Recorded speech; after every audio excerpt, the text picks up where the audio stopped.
Muito bem, quero convidá-los a abrir a palavra de Deus no texto de Atos, capítulo 2.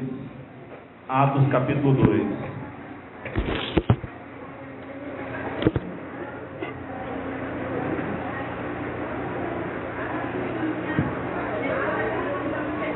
Vou pedir à garotada, a todo mundo que fique em silêncio, por gentileza.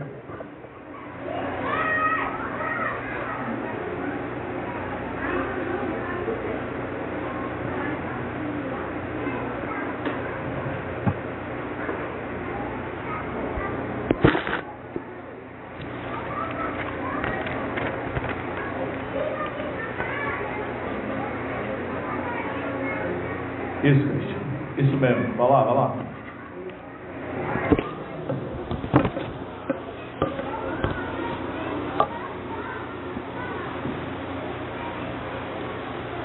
Bem, o meu propósito é pregar uma série sobre a igreja, uma série de mensagens sobre a igreja de Deus.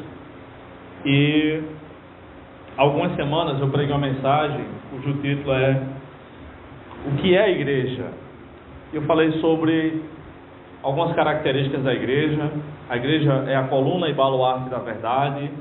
A igreja é o corpo de Cristo, é a noiva de Cristo, é a lavoura ou plantação de Deus, é o edifício de Deus, é o reino de Deus, tá? Pelo menos uma parte do reino de Deus. E hoje nós vamos meditar sobre o tema o dia a dia da igreja de Deus. Já vimos o primeiro tema, o que é a igreja de Deus, e agora o dia a dia da igreja de Deus.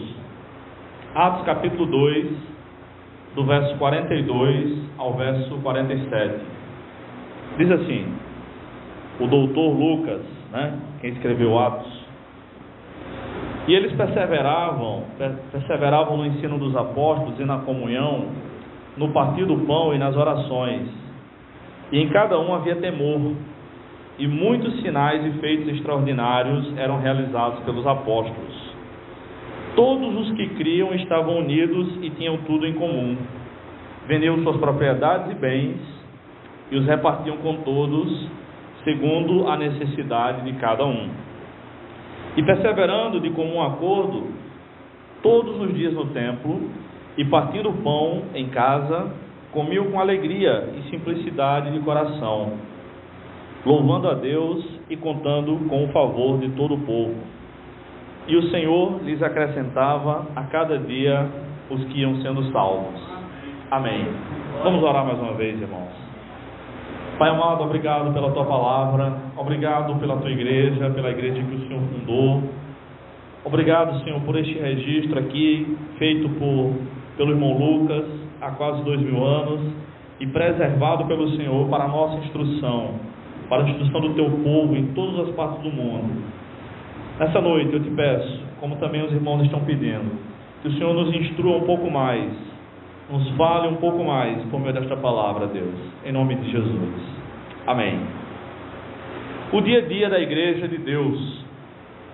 Este capítulo de Atos, capítulo 2, relata aquilo que nós chamamos de o batismo com o Espírito Santo, que não foi necessariamente a descida do Espírito Santo, tá? Por duas razões. O Espírito Santo já estava aqui na terra, ele ajudou a criar a terra, ele é onipresente, então não há nenhum lugar do mundo, nenhum lugar do universo onde o Espírito Santo não esteja. Ele é onipresente, tal como o Pai, Deus Pai, tal como o Filho, Deus Filho, Jesus Cristo. Em segundo lugar, o Espírito Santo foi, digamos assim, derramado no coração dos crentes no episódio narrado pelo apóstolo João, no capítulo 20, quando Jesus ressuscitou.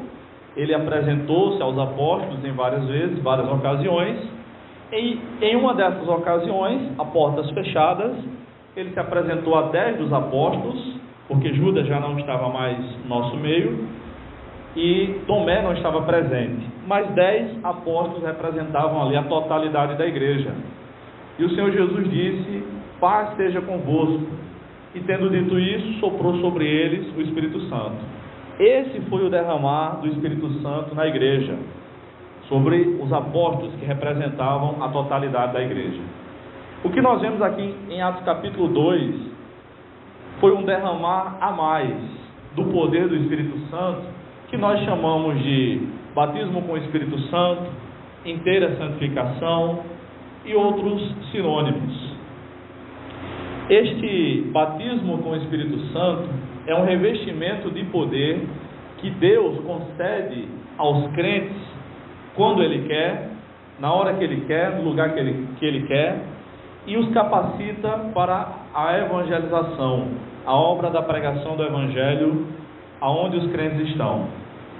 Esse batismo não é apenas para a liderança da igreja, nem deve ser buscado apenas pelos líderes, pelos pastores, ou pela junta da igreja, ou pelo grupo de louvor, ou por quem faz alguma coisa na igreja, visivelmente falando, mas por todos os crentes. E nesse caso, veio sobre todos eles um grupo de 120 crentes que estava orando há 10 dias, provavelmente na casa de João Marcos, que era rico, tinha uma casa grande, uma casa que podia hospedar 120 pessoas durante 10 dias. Casa grande, né? E aconteceu no 50º dia após a Páscoa, que é comemorado o dia de Pentecostes. Aliás, a palavra Pentecostes significa exatamente isso, 50º. E aí Pedro pregou um discurso, pregou um sermão, porque os crentes foram acusados de coisas terríveis nesse dia. Os crentes foram acusados de estar embriagados, de serem loucos, de estarem provocando tumulto em Jerusalém, às 9 horas da manhã, no dia de Pentecostes. Eu pergunto para você, se você nunca tivesse visto ninguém falando em línguas, se você nunca tivesse sabido o que é isso, ninguém tivesse explicado, você não soubesse que existe um dom que é falar em línguas, e você visse um grupo de 120 pessoas, mais que 3 vezes esse grupo que está aqui, falando em línguas, uma coisa aparentemente desconexa, será que a gente também não os acusaria de estar embriagados?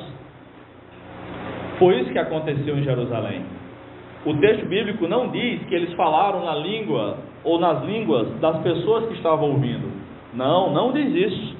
Atos 2:11 diz que as pessoas entenderam eles falando nas suas línguas, nos seus idiomas, porque ali em Jerusalém, no dia de Pentecostes, havia pessoas de pelo menos 14 nacionalidades. E é interessante como Deus fez esse milagre. Deus derramou do seu Espírito, 120 crentes foram batizados com o Espírito Santo, começaram a falar em línguas. Nem todo mundo que é batizado com o Espírito Santo fala em línguas, tá? Mas eles falaram, e depois de um tempo eles começaram a entender. Deus foi o tradutor no ouvido daqueles incrédulos e traduziu sobre as suas próprias grandezas, e as pessoas entenderam que os crentes estavam falando das grandezas de Deus na língua daquele povo, sem nunca as terem estudado. Pedro fez um sermão, 5.000 pessoas se converteram, aliás, 3.000 pessoas se converteram, e depois seguiu o dia a dia da igreja. E eu quero destacar aqui, nesses versículos que nós lemos, 8 práticas sobre o dia a dia da igreja de Deus, como era no princípio. A primeira delas está no verso 42. Havia perseverança no ensino ou na doutrina dos apóstolos. É o que diz isso. Eles, aquele povo todo, se converteu e perseveravam na doutrina dos apóstolos. É interessante que houve perseverança. Perseverar não significa fazer uma coisa uma vez só, ou 2 ou 3, mas fazer várias vezes. Eles perseveraram na doutrina dos apóstolos. Significa que dia após dia eles se reuniam para estudar as Escrituras, para ouvir os apóstolos. Quando o texto diz a doutrina dos apóstolos, não significa dizer que os apóstolos inventaram a nova doutrina, não. Esse doutrina dos apóstolos não era origem, não indicava a origem da doutrina, mas a posse. A doutrina é de Cristo.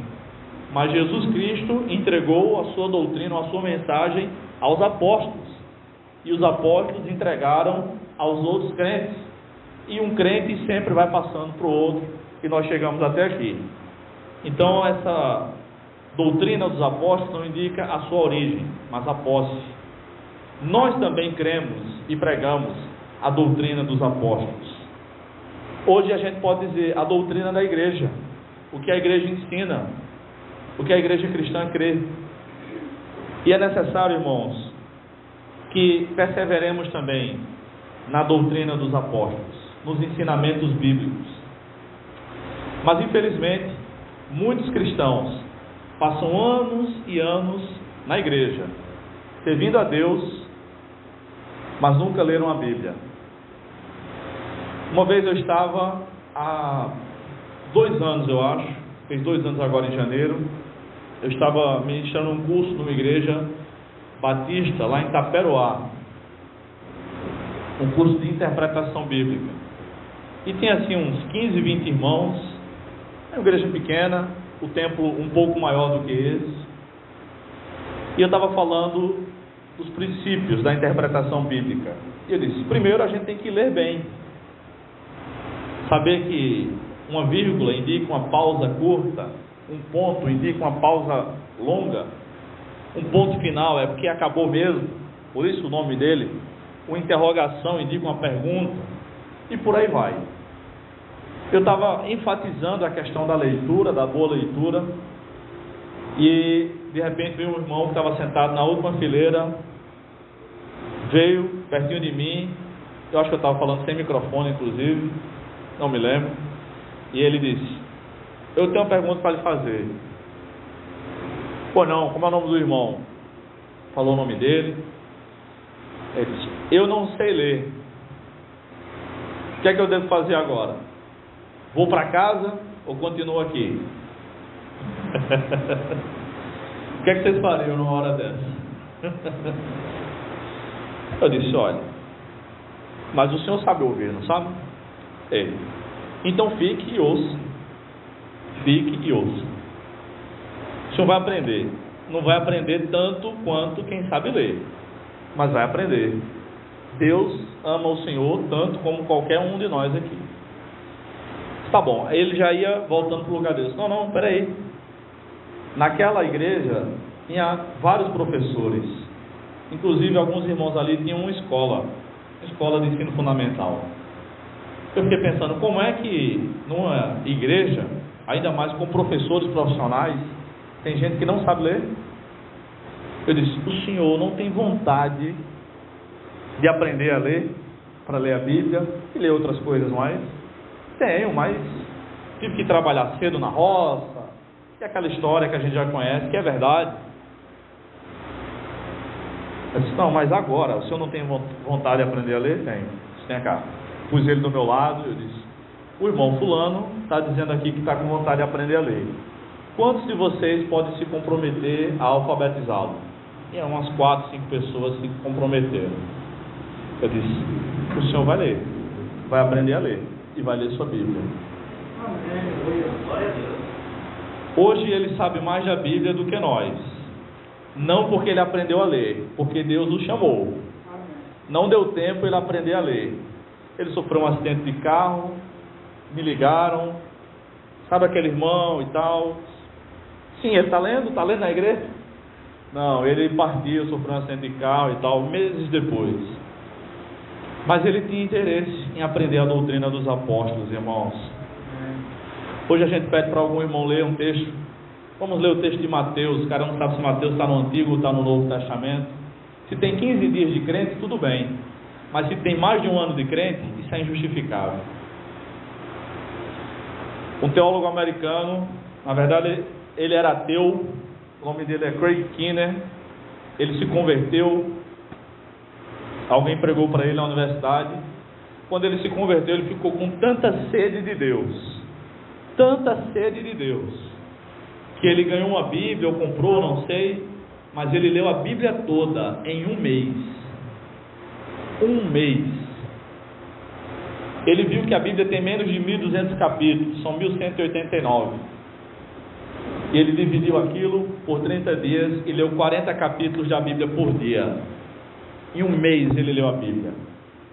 Hoje ele é um dos maiores teólogos do mundo, mas ele tinha sede de Deus, continua com sede de Deus.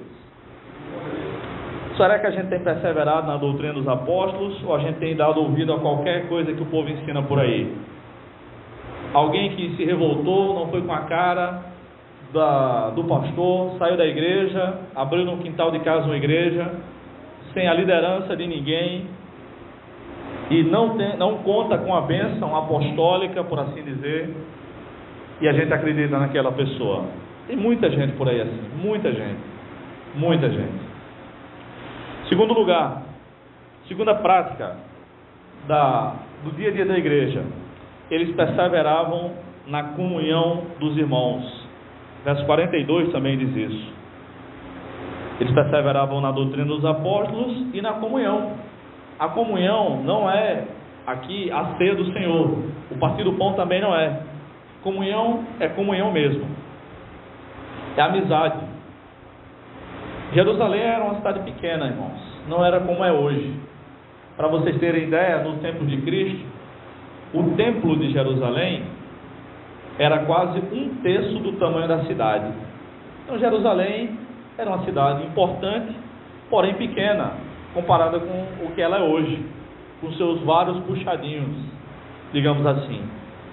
Mas os irmãos, não quer dizer que todo mundo conhecia todo mundo, porque havia milhares de pessoas. A gente tem, sei lá, 1.000, 2.000 amigos, entre aspas, no Facebook. A gente nem conhece uns 50, né?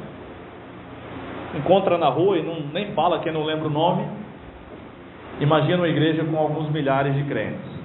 Não quer dizer que você tem que ser amigo, ou vá conseguir ser amigo de todo o corpo de Cristo, de toda a igreja, mas deve haver comunhão no nosso meio. E a comunhão não faz parte apenas do período solene do culto, faz parte também. Mas durante a semana, a gente está sem poder fazer visita aos irmãos, não é seguro ainda não me sinto à vontade, mas tem um WhatsApp, né? A gente pode conversar com um, com o outro, e a gente conversa com todo mundo. Como é que está a nossa comunhão na igreja? Tem havido essa comunhão? Ou a gente tem usado isso para falar mal da igreja, para falar mal da liderança, para falar mal do louvor, para falar mal disso, daquilo, outro? A gente precisa perseverar, irmãos, em comunhão. Perseverar. Alguém vai pisar no teu pé, alguém vai te decepcionar, às vezes até sem razão, mas para isso a gente precisa pedir perdão. Pedir perdão a quem a gente ofendeu. Sabe aquela história? Não, ele está ofendido comigo, eu vou lá e peço perdão. Não, isso não é bíblico, não. Perdão é para quem realmente ofendeu. Tem gente que vai se machucar sem razão, como foi nos tempos de Cristo. Aí tem que se consertar. Não, a gente tem que pedir perdão, não. Mas a gente tem que perseverar, irmão, lutar pela comunhão dos irmãos. Chega alguém para você, está sabendo o que está acontecendo? Pastor Bruno? Não estou não, mas eu vou orar. Irmãos, Tiago diz na sua carta que a fofoca é como uma fagulha lançada no mato, daqui a pouco vira um incêndio. Se a gente não pisar logo para apagar esse fogo, vira um incêndio, fica algo incontrolável. A terceira prática do dia a dia da igreja de Deus, descrita nesse texto, também está no versículo 42. Eles perseveravam no partir do pão. Como é que era isso? Se juntavam para comer. Não existe festa sem comida. Na verdade, não existe celebração sem comida. Em muitas culturas, até mesmo velório tem que ter comida. E agora as centrais de velório estão oferecendo comida, pelo menos para os familiares, né? Aqueles que vão passar a madrugada ali com seus parentes, enfim. Então eles paravam, tinham o que tinha em casa, ia jantar na casa do outro. Agora não era que um morava aqui, o outro morava lá em Cabedelo, não. Aí não dá. Mas havia certa perseverança. Hoje em dia os tempos são diferentes, não dá para a gente fazer isso todo dia, mas de vez em quando dá. Dá para a gente se juntar, dá para a gente celebrar. A gente tem feito isso aqui, até deveria ter feito até menos no final do ano, né? Mas a gente precisa perseverar. A quarta prática do dia a dia da igreja: eles perseveravam nas orações. O verso 42 também diz isso. É necessário perseverar na doutrina, é necessário perseverar na comunhão, no partir do pão, mas também nas orações. Orar uns pelos outros. No seu período de oração em casa, ore pela igreja. Se Deus lhe trouxer à mente alguém, ore por essa pessoa imediatamente. Esse negócio de depois eu oro por fulano, geralmente não funciona. Então, se alguém pede oração a você, faça de tudo para orar na mesma hora, a não ser que esteja no meio da rua mesmo e não dê para orar de jeito nenhum, mas mesmo assim, geralmente ainda dá, a se encostar assim numa parede, numa sombra, e como quem está conversando, de olhos abertos, orar um pelo outro. Dá sim. Todos nós temos problemas, todos nós, e os nossos problemas sempre doem. Tem gente que pensa, o meu problema é maior do que o do fulano. Não, seu problema tem a sua proporcionalidade. Os meus problemas me afetam de outra forma. Mas se a gente se ajuda em oração, a gente consegue. A gente precisa não orar uns pelos outros, mas perseverar em oração. Eu dou aula no seminário da Assembleia de Deus. Eu acho muito bonito um costume assembleano que eu vejo sempre. Quando eu pergunto assim, alguém tem um pedido de oração? Aí geralmente os assembleanos raiz, né, dizem assim, por mim e por minha casa. E nos cultos na Assembleia de Deus, quem precisa de oração? Quando o pastor pergunta, todo mundo responde, eu e minha casa. Se tem uma coisa que eu não rejeito, irmão, é oração. Quer orar por alguém, mas não sabe por quem? Ore por mim. Ore por mim. Oração é muito importante. Eu creio, irmãos, no Deus que responde orações. Eu lembro quando eu estava para comprar meu apartamento, ganhando um salário mínimo e com R$500 no bolso, sem ter fiador, sem ter ninguém, sem ter parente rico para me ajudar. E eu coloquei quase mais de 200 pessoas para orar por mim. Cada turma que eu dava aula, cada igreja que eu pregava, eu fui somando. Agora tem 50, tem 70. E fui dizendo aquela, tem 90 pessoas orando por nós, tem 150, tem 200 pessoas. E toda semana eu falo, estão orando por mim? Estamos orando. E Deus mandou a bênção. Deus responde. A Bíblia diz que a oração de um justo pode ir muito em seus efeitos. Você imagina a oração de 200 justos orando. Resultado disso. Então a oração é muito importante também. A quinta prática do dia a dia da igreja está no verso 43. O texto diz que em cada um havia temor. Todos os crentes temiam a Deus. Todos eles. Às vezes a gente vem para o culto e talvez pareça até que a gente não vem com temor a Deus, não vem com disposição para cultuar de fato, não vem com o coração em Deus. E aí realmente, alguém, o irmão A, o irmão B é abençoado, mas a gente não. Agora quando a gente vem para cultuar com o coração em Deus, quando a gente descansa, vem com o melhor do nosso corpo, da nossa alma, do nosso espírito para a casa de Deus, aí junta a minha oração com a sua, com a dos outros irmãos, aí Deus abençoa. Deus se manifesta na unidade. Deus se manifesta na união também, como diz o Salmo 133. É ali, na união, que Deus ordena a sua bênção. Eu fico pensando o que a gente tem feito com o nosso dia. Estava conversando com um amigo meu que é pastor presbiteriano esses dias, e porque os presbiterianos acreditam que a gente tem que guardar o domingo, né? Eu falei para ele, eu não acredito que no Novo Testamento diz que a gente tem que guardar um dia especificamente, como no Antigo Testamento, que tinha que guardar o sábado. E ele falou: não, eu também não acredito tanto assim. O que eu penso é o seguinte, o que ele falou eu concordo. É que a gente precisa vir para o culto com o nosso melhor. Isso é o melhor da nossa mente, o melhor do nosso físico também. Porque quando a gente levanta, senta, ou ajoelha, ou ergue os braços, nós também estamos cultuando com o nosso corpo. Agora, se eu passo o dia todinho me cansando, jogando futebol, debaixo do sol da praia, e eu venho correndo para a igreja, eu vou dar o meu melhor para o culto a Deus? Ou não, irmãos? Não vai chegar morto e cansado, com sono. Obrigado. Com sono, morrendo de calor, não vendo a hora que o pastor termine o culto, para a gente ir para casa descansar. A gente precisa perseverar e ter temor a Deus, saber que isso aqui, nós estamos prestando um culto a Deus, é para Ele.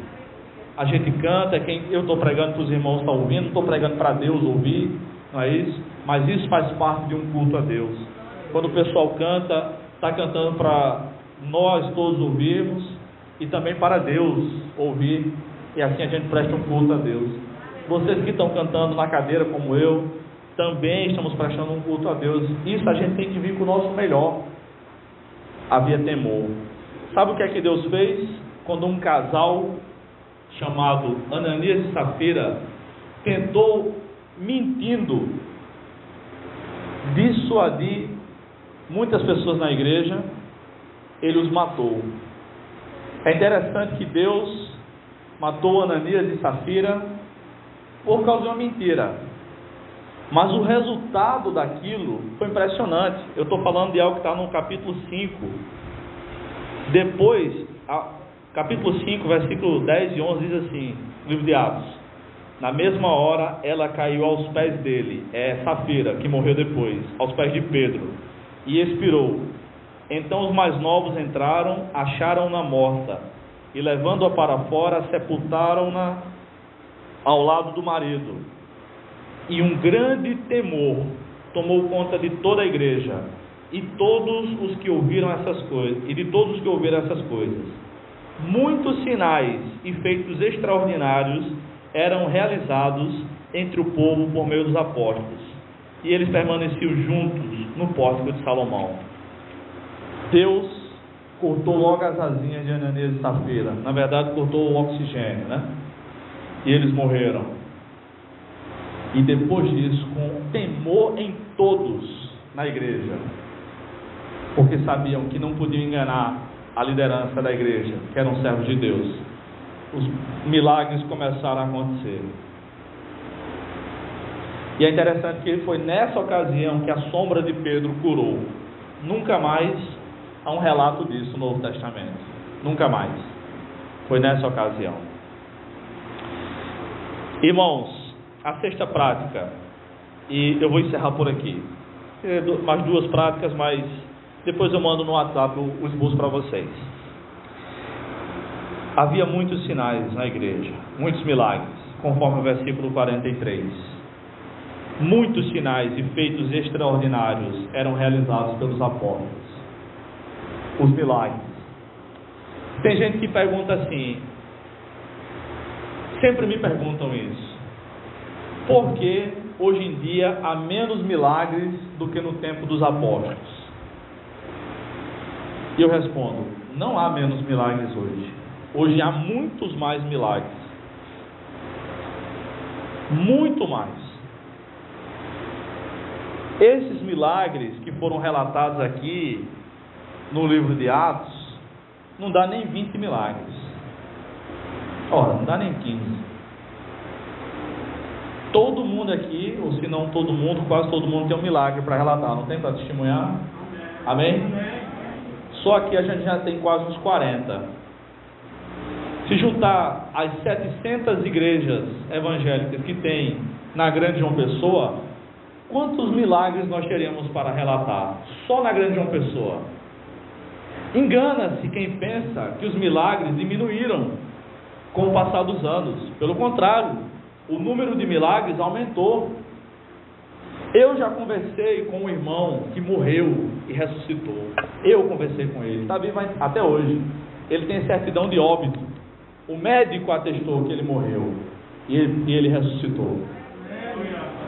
Um aluno meu, que é de um país africano chamado Benin, ele voltou para a terra dele.